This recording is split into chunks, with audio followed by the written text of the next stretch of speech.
This podcast is to support Pharmacy 330. This particular topic is an introduction to hospital discharge and seamless care.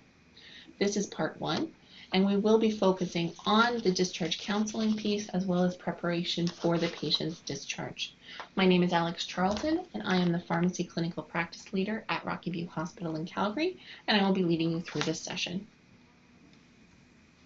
The objectives for this session are for you to understand the hospital discharge process and the importance of a well-planned discharge, to understand the importance of medication reconciliation at the time of discharge, and to be able to perform discharge counseling appropriately. There are many studies that have looked at the value of discharge counseling provided by pharmacists. For instance, in this study, they found that patients are more likely to comply with medication regimens, they are less anxious about their medications, and they are better able to manage their own medications once they are home.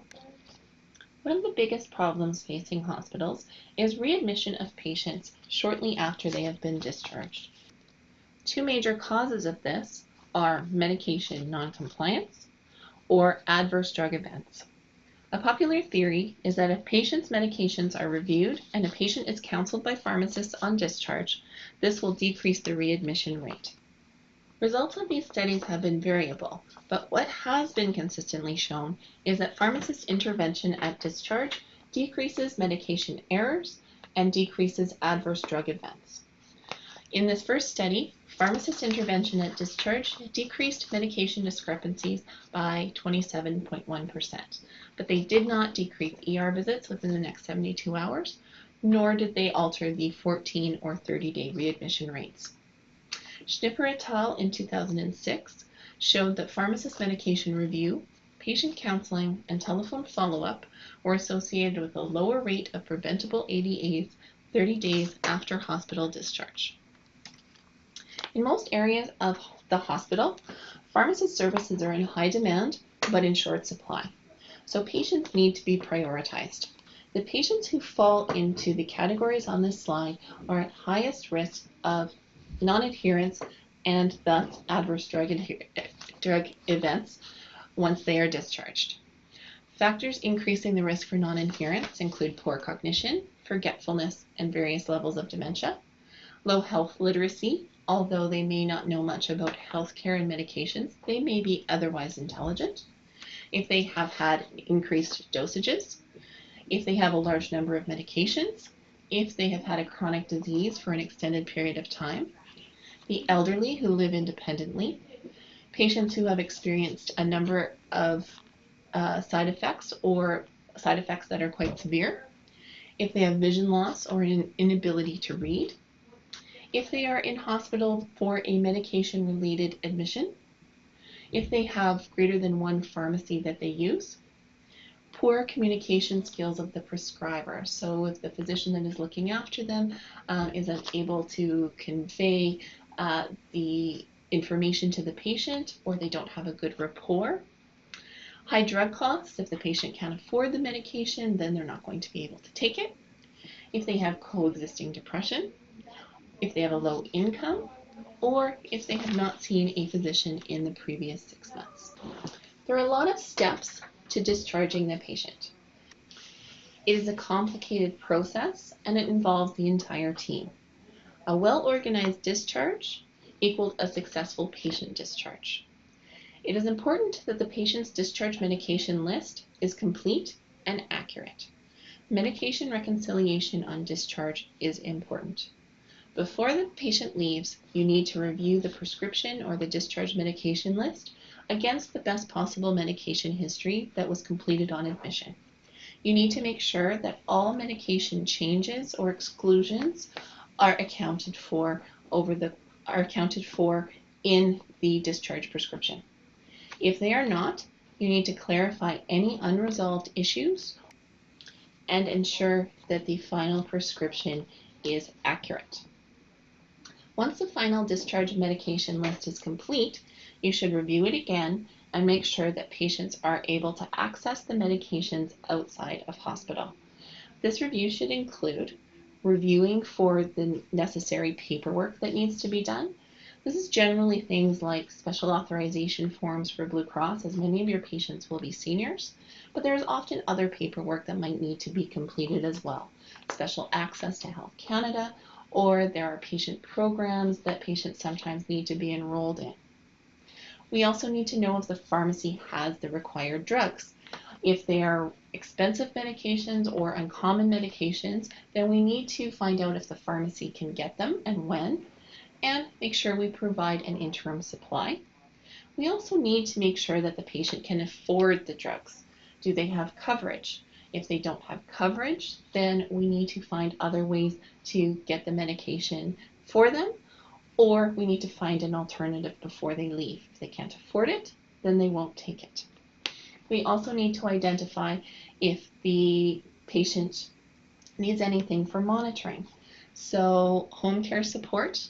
Home care is sometimes used for medication surveillance to make sure that patients are taking their medications, or for actual administration in the case of injections or some inhalers or other devices. They may also be useful in helping to monitor things like patients' blood pressure and blood glucose. We also need to ensure that any lab work that is required for monitoring has been ordered. Pharmacists are able to do this themselves if it hasn't been done already. We also need to identify if there are any special clinics or programs involved in their outpatient care that we need to notify. And we also need to identify if there's any specific types of monitoring that the patient needs to do themselves. More frequent blood sugar or blood pressure monitoring. If there's specific side effects that we need to keep an eye out for, those need to be identified. Most important in your discharge planning is to determine where the patient is going.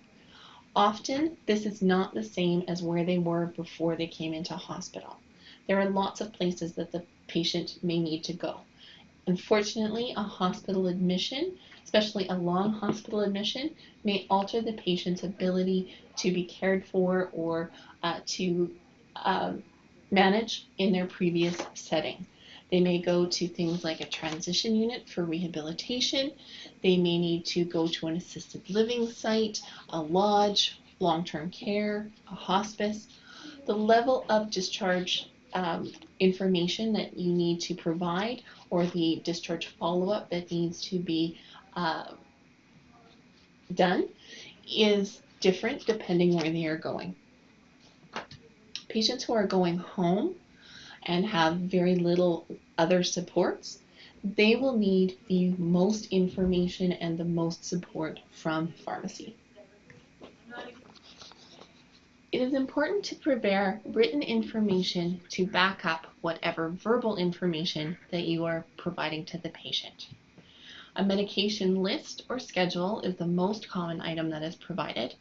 On this, you need to make sure that you identify clearly any medication changes that the patient has had, and especially any medications that they were on at home that have been discontinued, so that they don't go back to taking what they were on before they entered hospital. You also want to provide them with teaching sheets and other learning aids, because you will not possibly be able to cover everything about the medications. You also need to document for the patient any follow-up steps that they need to perform and when, such as going for lab work at a particular time. If a patient is using a new device to deliver medication, such as a syringe or an injection pen, an inhaler, or other device, you might want to provide them with a step-by-step how-to or diagram or other information that they can refer to when they are responsible for giving those medications on their own. The next step that you have to determine is what services did the patient already have in place that then need to be restarted. Is the patient already on blister packing? If so, we need to make sure that the new prescription gets to the pharmacy in time to make those changes, and that the patient isn't using their old blister pack. If they are routinely receiving medication delivery from the pharmacy, that is reinstated and that the pharmacy knows they're home and when they're going to be home. If they are getting their INR follow-up and their warfarin dosages from the anticoagulation clinic, then they need to be aware that the patient is being discharged and they need to take that over. If they had home care for medication surveillance or administration, we need to make sure that that's in place again. As similar with mobile lab, which is usually for things like checking their INRs. It is very important to plan your discharge counseling session before you go in to see the patient. One of the first things that you need to know is the patient appropriate for counseling? If they're going to long-term care or they are cognitively impaired, the answer may be no. You also need to determine whether the patient needs support when you are giving them their information. Do they want a family member, or is there a caregiver that it is necessary for them to be there? If so, you need to find out when they are going to be available and then plan your discussion around that. You also need to find out what the patient already knows. They've been in hospital for a significant time period and maybe been on the medication for a long time. It's important to find out what they know, reiterate the important parts, and fill in any blanks. You also need to clarify any outstanding items that you may have been wanting to ask the patient and haven't got around to. You also need to figure out what the patient's level of knowledge and understanding is and what their interest in their medications is. Sometimes patients want only the very basic information, and if you go in there with a whole lot of information for them, they may not want it or they may not accept it the way you would like them to. You also need to figure out what the cognitive and physical condition is of the patient. Are they blind? Do you need to provide them with larger print? All of those kinds of things. You also need to figure out how much time you have. If a patient's family is parked illegally outside, you may only have a few minutes. So you need to determine what the most important things are for you to get across to that patient. Now that you are in with the patient, you just need to put your plan into action. So you need to make sure that you are giving them the information that they need to know, not all of the information necessarily that you want to provide. And this includes determining the current mood of the patient, the physical condition of the patient, and how much time they want to spend with you. You also need to find out what she already knows. You don't necessarily need to reiterate everything, only the important things, and fill in the blanks. Have her show you how to use any devices that she may be using when she goes home. And only concentrate on those side effects that are relevant. If the patient's been on the medication for a long period of time, you really don't need to go over a lot of those short-term side effects that she likely would have encountered already. In a hospital discharge, these are the most important things that you need to review. Go over the medication schedule and list with the patient. Leave it with the patient for a bit first so that they can study it and ask any questions, or if something on there doesn't match with their current practice. All medications that the patient needs to discontinue from before need to be clearly identified, and also what medication is replacing it if there is one. It's also important to identify any medications that have had dosage changes or other modifications, a switch to a different formulation, a frequency change, whatever. These are all very important for when the patient goes home because you don't want them to accidentally revert to their pre-hospital medication regimen. These are all of the things that could be reviewed in a hospital discharge session, but remember that there is a retail pharmacist that will go over the medications with the patient, as well as you have provided them with all that written information. So you don't necessarily need to cover everything and get the patient overwhelmed.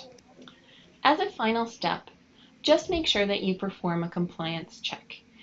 Does the patient seem overwhelmed? Do they exhibit any signs that they might have trouble managing a device or their medication regimen, or that they need further teaching? Also identify if there are any costs or barriers to the patient taking it. These need to be sorted out before the patient leaves. You also need to clarify how and when the patient is to get the medication and make sure that the patient has no other questions.